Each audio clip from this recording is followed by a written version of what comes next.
37 আছে তো 37 এর সঙ্গে 3 যোগ করবে 37 যুক্ত 3 দিলে কত আছে 40 পাছাকে 4 দিয়ে ভাগ করবে দিলে কত আছে 4 9 36 9.5 নাকি 9.5 তার সঙ্গে 2 যোগ করবে দিলে কত আছে 11.5 এবার ঝুলের মাপটা নিব ঝুল কত আছে 40 এখানে তো 40 করা হবে না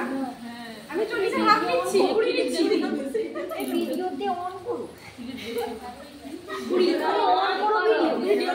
আর এখানটায় 2 ইঞ্চি বেল্টের জন্য ছেড়ে দিতে হবে এখানটায় 2 ইঞ্চি বেল্টের জন্য আমি যে এক্সট্রা 3 ইঞ্চি যোগ নিয়েছিলাম এখানে 2 ইঞ্চি বেল্টের জন্য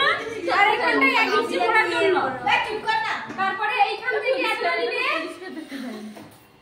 কত নিবে এখানে কত আছে 11.5 এইখান থেকে নিবে 11.5 এখানটা 2 ইঞ্চি বেল্টের জন্য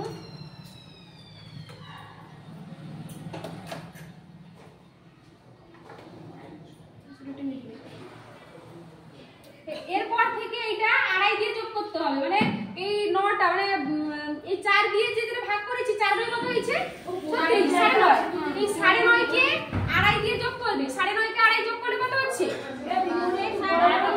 কত হচ্ছে 12 মানে এইখান থেকে 12 অবধি পর্যন্ত টেনে দিবে ধরো এটা 12 ধরলাম এটা 12 ঠিক আছে পরে এইখান থেকে লাইনটাকে সমান করে দিবে এইখান থেকে একটা 2 ইঞ্চি শেড নিবে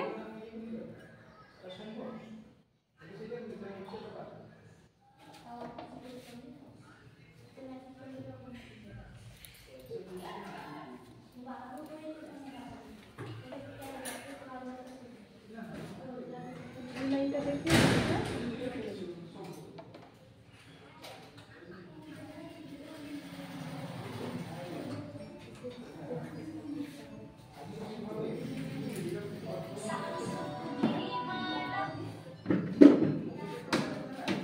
আমি ঝুল 1 ইঞ্চি বেশি নিয়েছিলাম এটা হচ্ছে 1 ইঞ্চি মোড়ার জন্য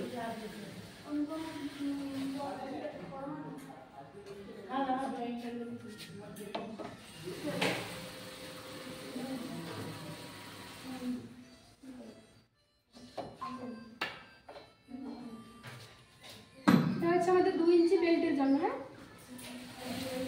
হ্যাঁ এটা ঝুল যা থাকবে তার সঙ্গে 3 দিয়ে যোগ করবে তাহলে আমাদের কত হচ্ছে ঝুল যুক্ত 3 সমান 40 আর এটা যা থাকবে কত হচ্ছে আমাদের 11.5 9.5 যুক্ত 2 সমান 11.5 তো এইখান থেকে এতটা হচ্ছে আমাদের 11.5 আর এটা হচ্ছে আমাদের এই যে এইখান থেকে যে নিবে এটা হচ্ছে 9.5 যুক্ত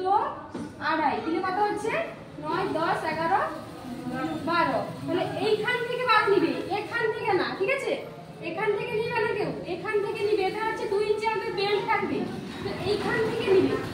এখান থেকে বাদ নিবে তারপরে এইখান থেকে আমি এখানে 2 ইঞ্চি দিয়েছি এই লাইনটাকে সমান করে দিবে এখান থেকেও 11.5 আবার এইখান থেকে 11.5 এইখান থেকেও 11.5 আর এটাও 11.5 আর এটা হচ্ছে আমাদের একটা শেপ এটা বাচ্চাদের ক্ষেত্রে নিবে 1.5 আর যারা বড়দের ক্ষেত্রে নিবে 2 যারা একটু মোটা আছে তাদের ক্ষেত্রে নিবে 2.5 এইখান থেকে নিবে 2.5 আর এইখান থেকে এতটা আমি লিখে দেই এটাও সেই সেম 9.5 যুক্ত এইখান থেকে এতটা 11.5 ঠিক আছে আর এইখান থেকে হচ্ছে 2 এটা হচ্ছে সেট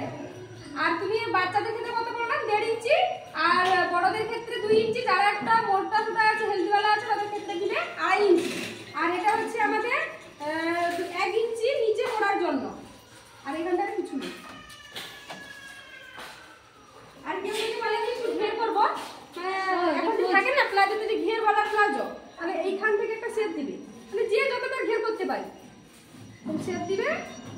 এইখান থেকে একটা শেপ চিহ্ন দিতে হবে একটা শেপ আছে যে যত করতে পারে এরকম ঘের হয়ে যেতে পারে অনেক রকমের প্লাজো থাকে তো ঘেরওয়ালা প্লাজো যে যেরকম করতে পারে এবার শেপ আসবে যত ঘের করবে তত এখান থেকে শেপ আসবে তত এ শেপটা কমতে থাকবে